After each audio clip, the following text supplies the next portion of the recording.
했습니다. 자, 어제 이어서 출애굽기 우리가 이 마지막 부분에 우리는 하나님의 영광을 보게 됩니다. 하나님의 성막이 건축이 되고 그 하나님의 성막은 곧 하나님의 처소인데, 하나님의 진정한 처소는 바로 이스라엘 백성들이 하나가 됐을 때 그곳이 바로 하나님의 거처고 하나님의 집입니다. 그래서 그 가운데 하나님의 영광이 임하고 그들 가운데 하나님이 함께 했다. 그래서 이스라엘 백성들은 하나님과 함께 진행하고 함께 머물면서 하나님을 누리는 그러한 그림이 있었습니다.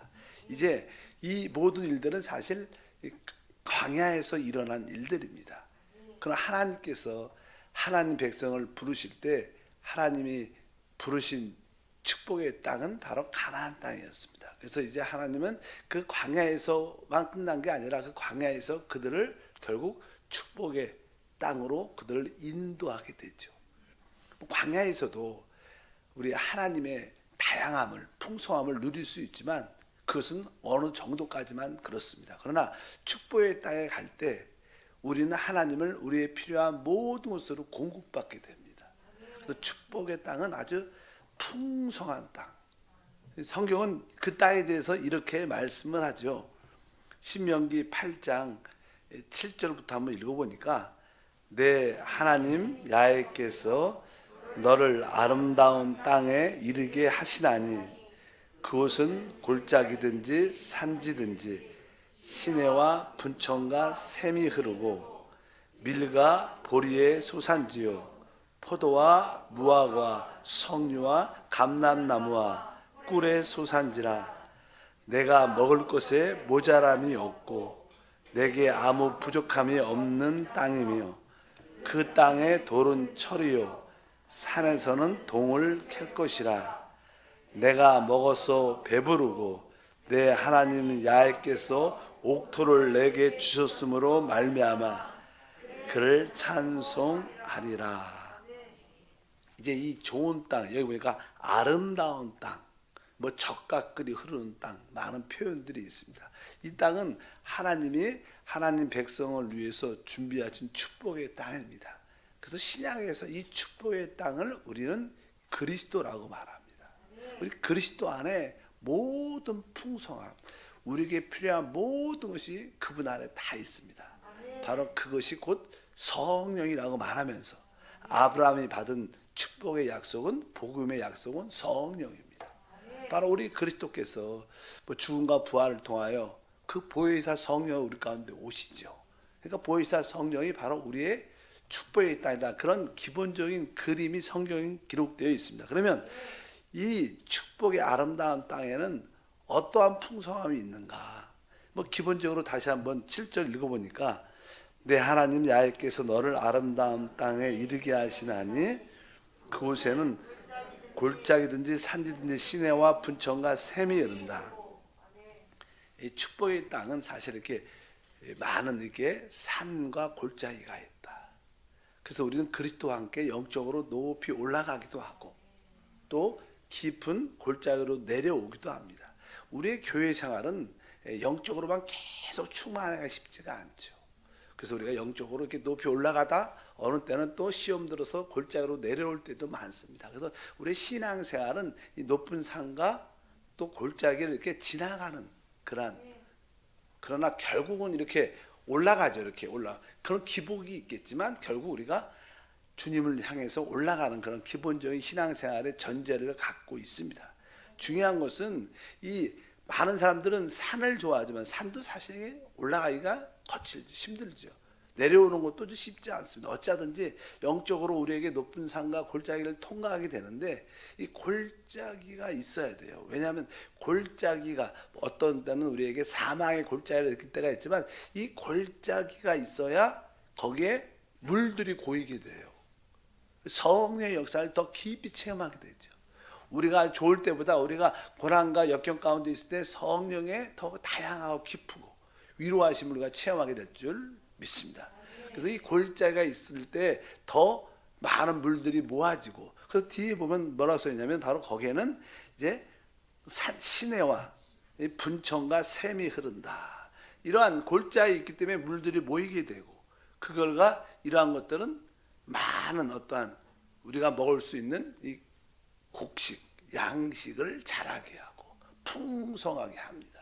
결국 뭐 시내와 분천과 샘, 물이 있어야 되죠. 물이 있어야 될 뿐만 아니라 사실 하늘에서 비가 와야 돼요.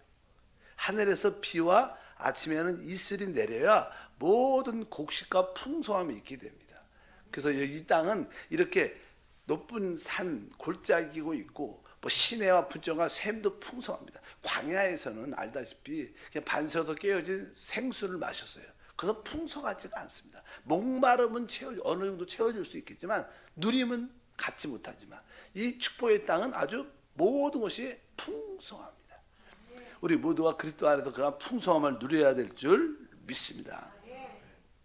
11장 14절에 보면 그 땅은 야훼께서 너희 땅에 이른 비 늦은 비를 적당한 때에 내리니 너희가 곡식과 포도주와 기름을 얻을 것이요, 이렇게 말합니다.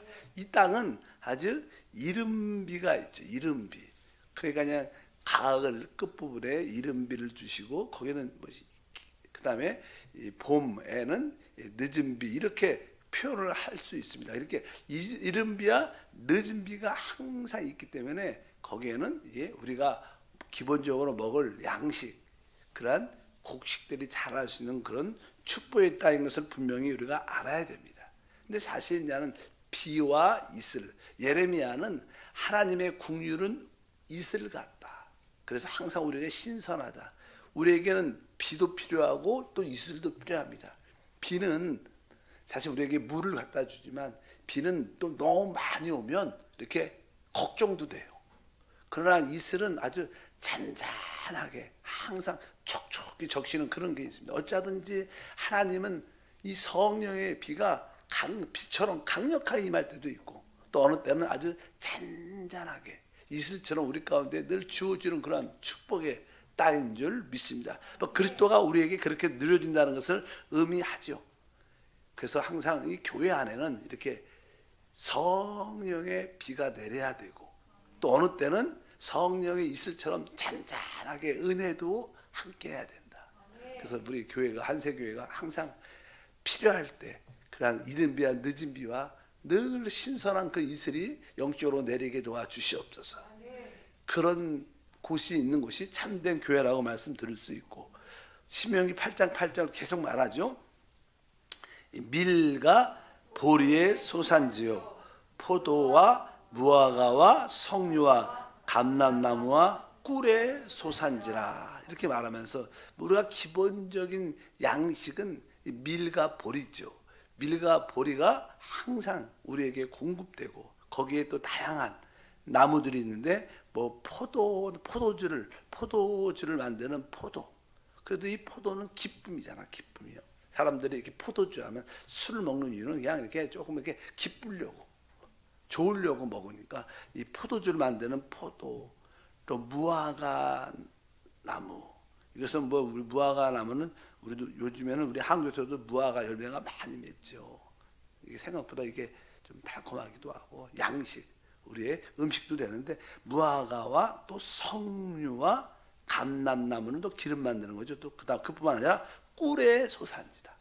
뭐 꿀은 이게 꽃이 있어야 되고 거기에 벌이 있어야지 꿀이 만들어진다. 어쩌든지 이런 다양함들이 바로 그 축복의 땅에는 다 있다는, 광야에 없었던 아주 섬세하고 넘치는 풍성한 그런 축복들이 우리 가운데 그리스도로 다 주어진 줄 믿습니다. 우리는 그리스도가 우리의 모든 것이기 때문에, 그리스도를 여기 나오는 나의 밀로, 나의 뭐 보리, 나의 필요한 포도주, 무화과나 뭐 나의 모든 감람, 모든 것으로 그분을 체험해야 된다.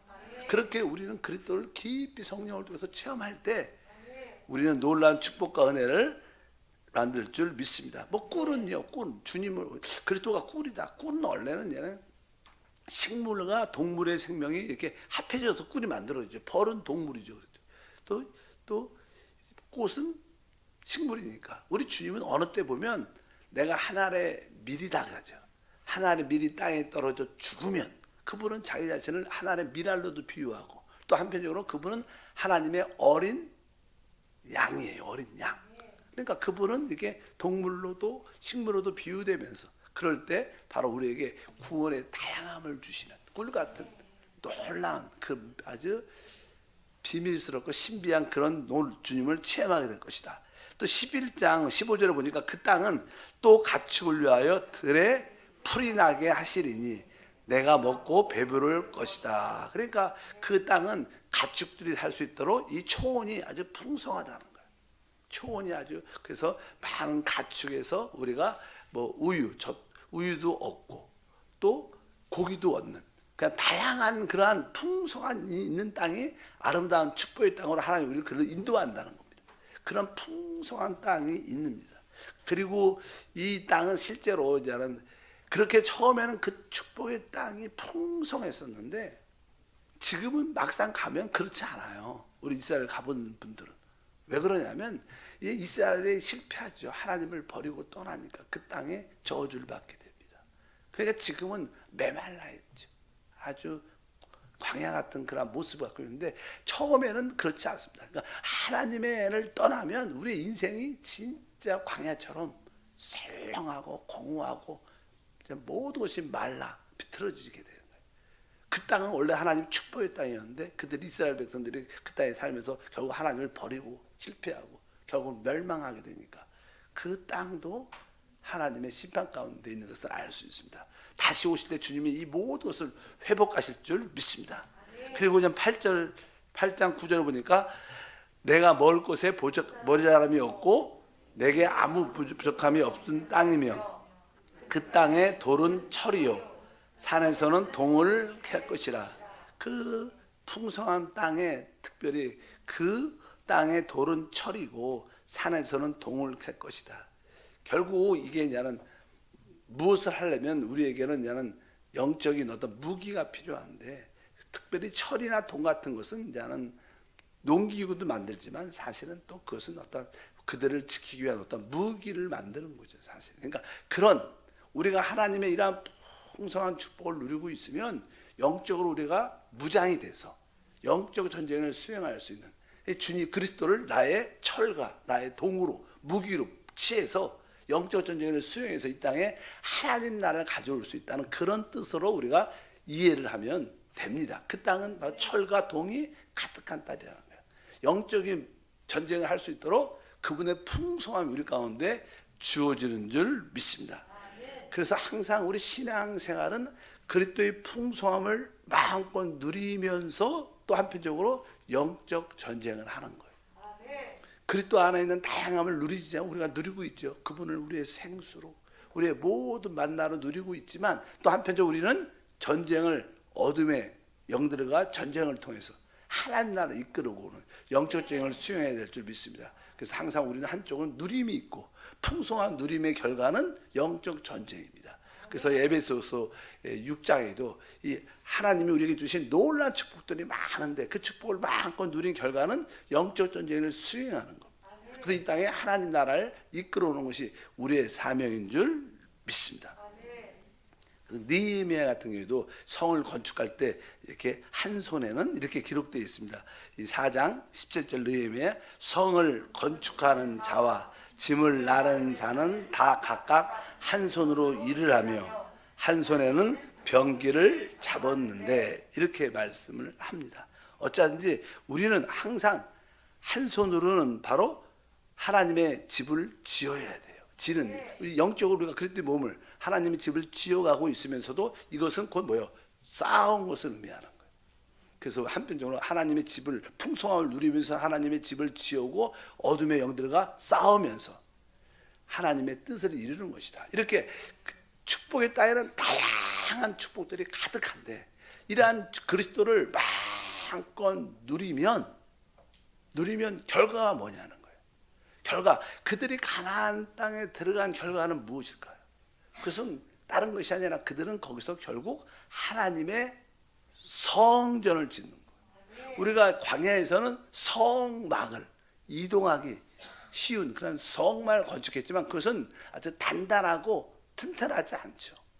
늘 이동을 해야 되니까. 그러나 이 가나안 땅의 축복의 땅에서는 하나님의 뭘 줘요? 성전, 뭐 돌로 많이 성전을 짓게 되는데 그것은 아주 단단하게 되죠. 그래서 결국 이제 솔로몬이 그냥 다윗이 모든 가나안 땅의 7족속 영적 전쟁을 수행해서 다 쫓아내죠. 그리고 나서 이제 그곳에 그 아들을 통하여 하나님이 원하시는 하나님의 집을 그 땅에 져요. 성전을 짓죠. 하나님의 성전을 짓고 마지막에 하나님의 언약궤를 그냥 그 성전 지성소 안에 갖다 놓습니다. 솔로몬이 그럴 때 이제는 하나님의 영광이 그래서 건축된 성전 안에 임하는 성경에 그 얘기가 왕상 8장 10절과 11절에 그 이야기입니다. 8장에 보면 이제 마지막으로 성전을 다 짓고 솔로몬이 그 다음에 마지막에 그 하나님의 언약궤를 가지고 그곳에 넣었을 때 그 마지막 장면인데 제사장이 그 언약궤를 집어넣고 성소에서 나올 때 구름이 야외의 성전에 가득하며 제사장이 그 구름으로 말미암아 능히 서서 섬기지 못하였으니 이는 야외의 영광이 야외의 성전에 가득함이라. 그러니까 결국 가나안 땅의 풍성함을 누린 결과는 뭐예요? 하나님의 성전이 건축되는 거예요. 하나님께서 이스라엘 백성들을 애굽에서 구원해 광야로 이끈 것은 광야에서 결국 뭘 지는 거예요? 하나님의 성막을 짓고 하나님이 이스라엘 백성 가운데 함께 진행하는 거, 함께 거하는 거예요. 그리고 이제 그것은 이동하기 편한 것이었지만 이제 하나님이 약속하신 축복의 땅에서 결국 이러한 다양한 그리스도 하나님의 축복을 누린 결과는 하나님의 성전을 건축할 때 그 땅에 하나님 나라가 세워지는 것이죠. 우리가 그냥 그리스도의 왕국, 그것을 우리가 보통 다윗의 왕국이라 다윗의 왕국, 메시아의 왕국. 이 땅에 바로 하나님의 왕국이 하나님 나라가 진짜 세워진 하나의 그림이죠. 결국 주님이 다시 오셔서 이 땅은 진짜 그리스도의 나라로 세울 겁니다. 그런 하나님의 다스림과 통치가 있는. 그래서 하나님의 그 풍성함을 마음껏 누릴 때 결국 하나님의 집이 결국 하나님 백성과 하나가 되는. 그럼 이 시대에 그 하나님의 성전이 무엇이냐? 그것은 바로 교회라고 말하죠. 근데 교회가 무엇이에요? 교회는 합당한 교회 생활입니다. 뭐 교회랑 어떤 건물도 아니고 이 우리가 교회 안에서 합당한 교회 생활을 할 때 그것은 하나님의 성전, 교회 생활 안에 바로 하나님이 함께 하시고 하나님이 말씀하시고 하나님이 주신 모든 누림을 갖게 되는 줄 믿습니다. 그래서 우리가 그리스도 성령 안에 있는 다양한 축복들을 누리는 결과는 바로 하나님의 집인 하나님의 거처인 성전이 세워지는데 바로 신약에서는 그것을 바로 교회라고 말하고 합당한 교회 생활을 말합니다. 그래서 우리의 최고의 관심이 무엇이냐? 교회 생활입니다. 여러분들이 합당한 교회 생활을 하면요, 아까 그리스도 안에 있는 그 다양한 풍성들을 다 누릴 수 있어요. 다 체험하고 맛볼 수 있습니다. 그래서 교회 생활을 아는 사람들은 세상에서 줄 수 없는 것을 다 갖고 있어요. 여러분 세상에 나가도요, 이러한 우리가 내적인 이러한 만족과 누림을 주는 곳은 아무 데도 없어요. 있을 수도 없어요. 남들이 볼 때는 이 교회가 초라하게 보일 수도 있죠. 그러나 참되게 그리스도를 만난 사람들은 교회 생활을 하면 그 안에 진짜 만족과 기쁨과 누림과 다양함과 풍성과 깊이가 있어요. 우리가 그래서 우리는 세상 거에 관심 없습니다. 뭐 아무리 좋은 뭐 어떤 장소나 누림이 있고 뭐 음식이 있고 그래도 우리는 그런데 생각보다 별로 실제로 관심이 있잖아요. 왜? 우리의 최고의 누림은 교회 생활이에요. 이게 사실은 하나님과 함께하는 것이기 때문에 거기에는 참된 만족과 누림이 있는 줄 믿습니다. 그래서 나는 성경에 그냥 레위기부터 쭉 그냥 말라기까지 해서 그냥 거기 주요 신앙의 어떤 체험을 많이 쓴 것이 시편인데 시편 이야기를 보면 다 하나님의 성전에 대한 사모함입니다. 그러니까 그 시편 기자들은 하나님의 성전을 볼 때 너무나 행복하고 기뻐했어요. 우리들도 이 합당한 교회 생활 안에 들어올 때 이것이 진짜 가장 기쁨과 누림인 줄 믿습니다. 우리는 오늘도 오고 내일도 오고 계속 우리 합당한 우리 믿음의 형제들과 하나 된 그 그리스도 안에 누림을 갖는 간증과 축복이 함께할 줄 믿습니다. 그래서 이 교회 생활이 곧 구약에서 건축된 하나님의 성전이다. 바로 하나님이 그 땅에 짓고 싶어한 것이 바로 하나님의 성전, 하나님의 거처인데, 하나님의 거처는 바로 이 시대, 바로 신약에서는 교회 생활이다. 그리고 그 교회 하나님의 성전에는 축복이 있죠. 그래서 시편 기자들은 이렇게 고백을 했어요. 시편 84편 10절 보니까 주의 궁정에서의 한 날이 다른 곳에서의 첫날보다 나은즉 악인의 장막에 사는 것보다 내 하나님의 성전 문지기로 있는 것이 좋사오니. 여기서 주의 궁전은 주님의 성전을 말합니다.